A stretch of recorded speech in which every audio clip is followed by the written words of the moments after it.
Okay, students, let us begin with the grammar section of this story, right? अभी हम लोगों ने कौन सा स्टोरी पढ़ा था? आप लोगों को बहुत पहले एक वीडियो में मैंने जो है इस स्टोरी का मतलब समझाया था.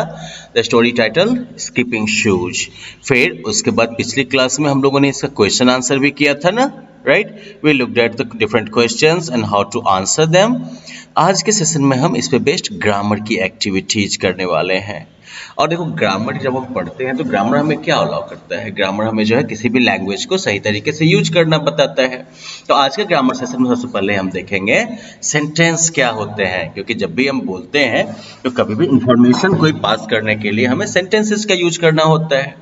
तो सेंटेंस वो हो गया जिसका कि सेंस बने. ठीक है, बेसिक आइडिया अगर ले लो तो हम कह सकते हैं कि a sentence is a group of words that is arranged properly and gives a meaningful information. ठीक है, सेंटेंस क्या है? एक ग्रुप ऑफ वर्ड है जो कि properly arranged है और काम का इंफॉर्मेशन देता है. अब इसे मान लो कि यहाँ पर जो है ये लिखा हुआ है, ठीक है, Rohan bat plays ball with. कुछ मतलब निकला इसका क्या? मुझे तो कोई मतलब नहीं समझ में आ रहा है. लेकिन अब देखो, मैं इसको रीअरेंज करके लिखता हूं. Rohan plays with bat and ball. अब मेरे ख्याल से आप लोगों को इसका मतलब समझ में आ गया होगा, है कि नहीं? Rohan plays with bat and ball, इसका तो मतलब आपको समझ में आ गया ना. रोहन बैट और बॉल के साथ खेलता है. This is how a sentence works. सिर्फ वर्ड्स होना काफी नहीं है, वर्ड्स का मतलब भी आपका जो है वर्ड्स का मतलब भी बनना चाहिए. ओके और नॉर्मली सेंटेंसेस जो होते हैं वो इस तरीके से होते हैं कि आपका सब्जेक्ट होगा, फिर आपका वर्ब होगा और फिर आपका ऑब्जेक्ट होगा. अब इन सेंटेंसेस को देखो जरा तो. A 7 there days are in week. इसको अगर अरेंज करके लिखना हो तो पता है कैसे लिखेंगे? Let me just do this for you. There, again sentence देखो कैपिटल लेटर से स्टार्ट होता है, ध्यान रखना है. There are 7 days in a week.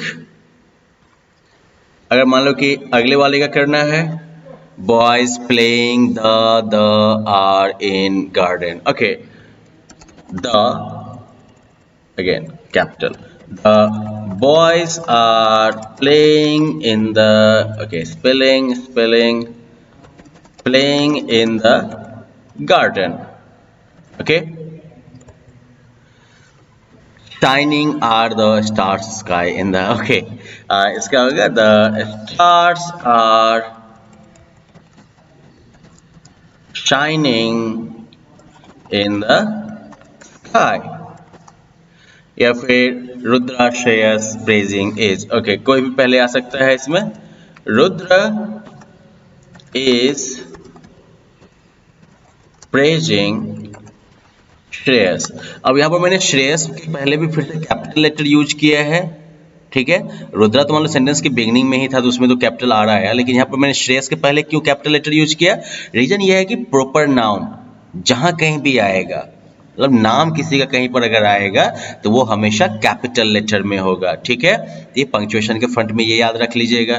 दूसरी बात कि हर एक सेंटेंस के लास्ट में मैंने फुल स्टॉप दिया है ना.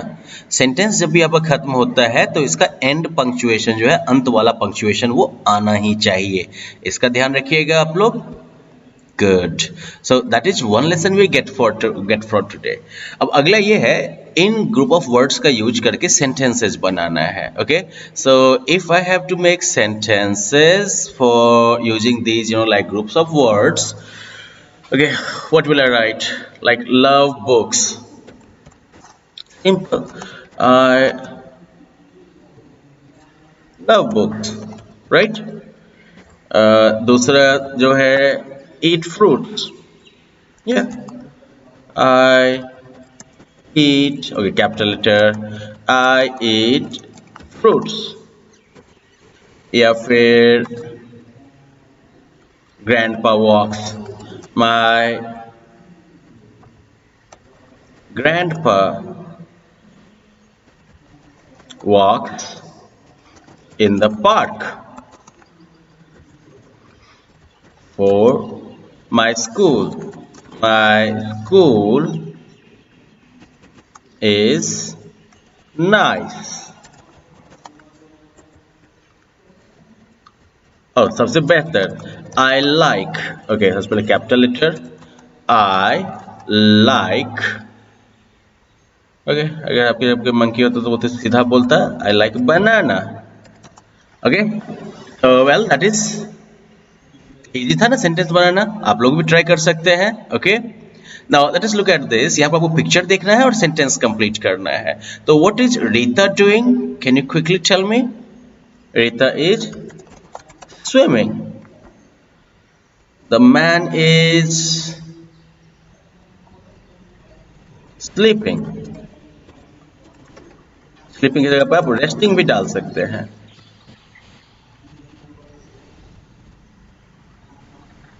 The vegetable seller is, vegetable seller क्या कर रहा है? बेच रहा है, क्या बेचेगा? The vegetable seller is selling vegetables, यही काम करेगा ना बेचारा। मानवी इज, मानवी क्या कर रही है देखो तो, अरे हाँ ये तो घोड़े के ऊपर सवारी कर रही है, राइट। सो मानवी इज, घोड़े की सवारी को कहते हैं riding, Manavi is riding a horse, okay. I guess it was fun and now you can like do this yourself, okay, so that part is okay। अब यहाँ पर एक और एक्टिविटी करते हैं और फिर आज की कहानी खत्म करते हैं। यहाँ पर इन वर्ड्स को जोड़ के और कंपाउंड वर्ड्स बनाने हैं, okay let me gate my marker. Compound words वो होते हैं जो एक से ज्यादा वर्ड्स को जोड़ के बनते हैं, जैसे कि हैंड सम, अलग अलग वर्ड भी है, दोनों को मिला दिए तो क्या बन गया? हैंडसम, स्मार्ट सुंदर।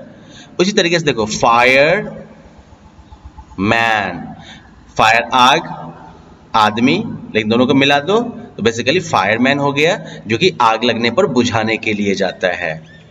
बुक स्टोर, बुक स्टोर का मतलब क्या हो गया? जहां पर किताबें बिकती हैं। लैंड मार्क, लैंडमार्क मतलब जैसे मान लो कोई किसी को घर पे बुलाते हो तो क्या बोलते हो? वहां पर है ना, वहां पर देखोगे एक बड़ा सा पीपल का पेड़ है, पीपल के पेड़ के पीछे जो घर है बड़ा सा, वो मेरा घर है। तो वहां पर पीपल का पेड़ क्या हो गया? वो लैंडमार्क हो गया, ठीक है। किसी को भी कहीं पर बुलाते वक्त उसको हम बताते हैं ना ये वो वगैरह वगैरह, दैट इज लैंडमार्क। फिर सी, देखो सी का किनारा जो होता है उसको हम सी शोर कहते हैं, ठीक है। तो सी शोर मतलब समुद्र का किनारा। फुट पाथ, फुटपाथ तो समझते ही हो ना, पैदल चलने के लिए जो रोड के किनारे जगह बनाई जाती है। और फ्लाई ओवर, फ्लाई ओवर मतलब होता है ऊपर से उड़ के निकलना, ओके। तो चलिए फिर ये कंपाउंड वर्ड्स आप लोग लिख लीजिएगा नोटबुक में, याद भी रखिएगा, ओके। एंड आई होप कि आपको उनका मतलब भी समझ में आए। और इसके अलावा अगर आप चाहते हैं तो आपके पास अगर डिक्शनरी अवेलेबल हो तो आप इन वर्ड्स को चेकआउट करिएगा उसमें, और आपको बस ये देखना है कि ये वर्ब है या नाउन है या एडजेक्टिव है। अगर ये वर्ब होगा तो उसके लास्ट में जो है वी लिखा होगा, ठीक है। अगर नाउन होगा तो उसके साइड में जो है एन लिखा होगा, ठीक है। अगर वो एडजेक्टिव रहा, ठीक है, एडजेक्टिव मतलब विशेषण, ओके। तो अगर वो एडजेक्टिव रहा तो फिर वहां पर आप क्या यूज कर सकते हैं? Spare tyre. तो यहाँ पर ये जो है उसके बगल में आपको मिलेगा सॉरी, एडजेक्टिव का साइन ऐसा होगा, बता ही देता हूँ लिख के आपको। एडजेक्टिव अगर हुआ तो उसके बगल में जो है आपको दिखेगा लिखा हुआ एडीजे, ठीक है। तो वर्ड डिक्शनरी में देख लीजिएगा, अगर एडीजे लिखा रह गया मतलब वो एडजेक्टिव है, अगर एन लिखा हुआ है तो वो नाउन है, अगर वी लिखा हुआ है तो वो वर्ब है। तो आप पहचान सकते हैं। खैर, और नाउन, वर्ब और एडजेक्टिव इनका मतलब तो पता ही है ना क्या काम करते हैं ये। चलिए ठीक है, तो let it be the end of our grammar session today. आप लोग पूरी एक्टिविटी कंप्लीट कर लीजिएगा, ओके, बाय बाय।